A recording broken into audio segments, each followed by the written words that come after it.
அப்போ ஏசியா 2025 பாகிஸ்தானுக்கும் யுஏக்கும் போட்டி இல்லைன்னா யாருக்கு லாபம், யாருக்கு நஷ்டம், சூப்பர் 4 புது விதி, புள்ளிகள் பட்டியல், நெட் ரன் ரேட், இதெல்லாம் என்னன்னு பார்ப்போம். ஏசியா கோப்பை 2025 இந்தியாவுக்கும் பாகிஸ்தானுக்கும் போட்டி முடிஞ்சிடுச்சு. ஆனா அந்த போட்டி முடிஞ்சதும் ஒரு புது தகராறு வந்திருக்கு. அதனால பாகிஸ்தான் யுஏஇ போட்டிக்கு ஆபத்து வந்திருக்கு. இந்த போட்டி நடக்காட்டி யாருக்கு லாபம், யாருக்கு நஷ்டம்னு இந்த அறிக்கையில சொல்றோம். இந்த புது தகராறு என்னன்னு முழுசா விளக்கமா சொல்றோம். 17 செப்டம்பர்ல ஒரு பெரிய போட்டி இருக்கு. ஏ குழுவில் சூப்பர் 4க்கு போகும் 2வது அணி எதுன்னு கண்டுபிடிக்க 17 செப்டம்பர்ல பெரிய போட்டி இருக்கு. அந்த போட்டி பாகிஸ்தான் யுஏஇ மோதல். ஆமா, பாகிஸ்தான் யுஏஇக்கு மோதல் இருக்கு. சொல்ல போனால் 2 அணிகளின் திறனும் ஏறத்தாழ ஒண்ணுதான். பாகிஸ்தான் கொஞ்சம் மேலே இருக்கலாம், ஆனா யுஏஇயும் பாகிஸ்தானுக்கு நிகராதான் இருக்கு. யார் ஜெயிக்கிறாங்களோ அவங்களுக்கு சூப்பர் 4ல் இடம் உண்டு. இந்த போட்டியில யார் ஜெயிக்கிறாங்களோ அவங்க நேரடியாக சூப்பர் 4க்கு போயிடுவாங்க. யார் தோக்குறாங்களோ அவங்க சூப்பர் 4க்கு வெளியே போயிடுவாங்க. ஆனா இந்த போட்டி நடக்குமான்னு பெரிய கேள்வி வந்திருக்கு. ஏன்னு கேக்குறீங்களா? பாகிஸ்தான் புறக்கணிக்கிறதா மிரட்டல் விடுத்திருக்கு. இப்போ பாகிஸ்தான் கிரிக்கெட் அணி இந்த போட்டியை புறக்கணிக்கிறதா மிரட்டி இருக்கு. புறக்கணிக்கிறதுனா பாகிஸ்தான் அணி இந்த போட்டியில விளையாடாது. பாகிஸ்தான் கிரிக்கெட் வாரியம் யுஏஇ கூட விளையாடும் போட்டி வேண்டாம்னு சொல்லியிருக்கு. பாகிஸ்தான் கிரிக்கெட் வாரியம் ஒரு நிபந்தனை விதிச்சிருக்கு. அந்த நிபந்தனையை ஏத்து காட்டி யுஏஇ கூட விளையாடும் போட்டி வேண்டாம்னு திட்டவட்டமா சொல்லியிருக்கு. நடுவரை மாத்து இல்லைன்னா புறக்கணிப்போம்னு பாகிஸ்தான் கிரிக்கெட் வாரியம் சொல்லியிருக்கு. நடுவர் ஆண்டி பைகாஃபை மாத்தலைன்னா இந்த போட்டியை புறக்கணிப்போம்னு திட்டவட்டமா சொல்லியிருக்காங்க. பிசிபி பாகிஸ்தான் கிரிக்கெட் வாரியம் ஏசிசியிடம் ஆசிய கிரிக்கெட் வாரியம் பெரிய கோரிக்கை வச்சிருக்கு. இப்போ ஏசியா கோப்பையை நடத்தும் அமைப்பு ஏசிசி தான். அதனால பாகிஸ்தான் கிரிக்கெட் வாரியம் ஏசிசியிடம் கோரிக்கை வச்சிருக்கு. ஏசிசி ஐசிசிக்கு கடிதம் எழுதியிருக்கு. இந்த கிரிக்கெட் அமைப்புகளுக்கு தலைமை ஐசிசி தான். அதனால நடுவர்களும் அங்கிருந்தே வர்றாங்க. அதனால ஏசிசி ஐசிசிக்கு கடிதம் எழுதியிருக்கு. ஐசிசி பிசிபிக்கு மட்டம் தட்டி இருக்கு.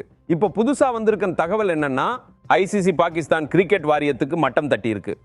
வெளியேன்னு சொல்லிட்டாங்க. நடுவர் மாற மாட்டாருன்னு ஐசிசி சொல்லிட்டாங்க. ஐசிசி உறுதியான நிலைப்பாடு எடுத்து பாகிஸ்தான் கிரிக்கெட் வாரியத்தின் கோரிக்கையை நாங்க ஏத்துக்க மாட்டோம், எந்த வகையிலும் நடுவரை நாங்க மாத்த மாட்டோம்னு திட்டவட்டமா சொல்லியிருக்காங்க. ஜிம்பாப்வேயை சேர்ந்த ஆண்டி பைகாஃப் தான் நடுவரா இருப்பாருன்னு ஐசிசி தெளிவா சொல்லியிருக்காங்க. இப்போ பெரிய கேள்வி என்னன்னா பாகிஸ்தான் கிரிக்கெட் வாரியம் நடுவரை மாத்து இல்லைன்னா விளையாட மாட்டோம்னு சொன்னாங்க.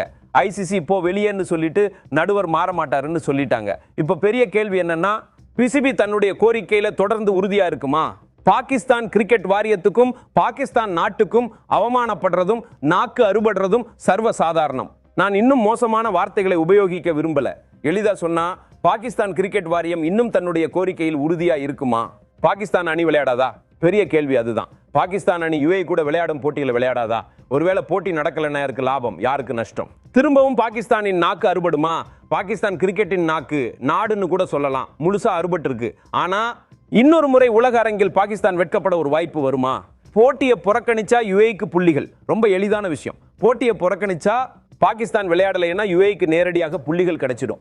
2 புள்ளிகள் யுஏஇக்கு கிடைச்சிடும். யுஏஇ தகுதி பெறும், பாகிஸ்தான் வெளியேறும். அப்புறம் என்ன ஆகும்னா யுஏஇ 4 புள்ளிகளுடன் சூப்பர் 4க்கு வந்துடும். பாகிஸ்தான் அணி 2 புள்ளிகளுடன் குழு மட்டத்தில் வெளியேறிடும். சூப்பர் 4க்கு போக முடியாது. நீங்க புள்ளிகள் பட்டியலை பாருங்க. இப்போ இந்தியா முதல் இடத்திலும், பாகிஸ்தான் 2வது இடத்திலும், யுஏஇ 3வது இடத்திலும், ஓமன் 4வது இடத்திலும் இருக்கு. அதனால என்ன ஆகும்னா பாகிஸ்தான் புறக்கணிச்சா யுஏஇ 2வது இடத்துக்கு வந்துடும். பாகிஸ்தான் 3வது இடத்துக்கு போயிடும். பாகிஸ்தானின் எல்லா போட்டிகளும் முடிஞ்சிடும். யுஏஇன் எல்லா போட்டிகளும் முடிஞ்சிடும்.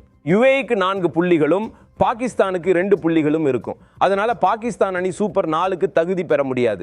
ஏ குழுவிலிருந்து இந்தியா யுஏஇ தகுதி பெற்றுடும். பாகிஸ்தான் அணி லாகூர் கராச்சிக்கு போக ஆரம்பிச்சிடும். இது ரொம்ப எளிமையான விஷயம். பாகிஸ்தான் சூப்பர் 4க்கு போகணும்னா திரும்பவும் அவங்க நாக்க அறுத்துக்கணும். அவங்க வச்சிருக்கும் நிபந்தனையை நீக்கணும். யுஏஇ கூட விளையாடும் போட்டியில் விளையாடணும். யுஏஇ தோக்கடிக்கணும். அப்போதான் அவங்க சூப்பர் 4க்கு போக முடியும். போட்டியை புறக்கணிச்சா லாகூர், கராச்சி, முல்தான், சுல்தான் எல்லா இடத்துக்கும் பாகிஸ்தான் வீரர்கள் விமானம் பிடிச்சு போறதை நீங்க பார்ப்பீங்க.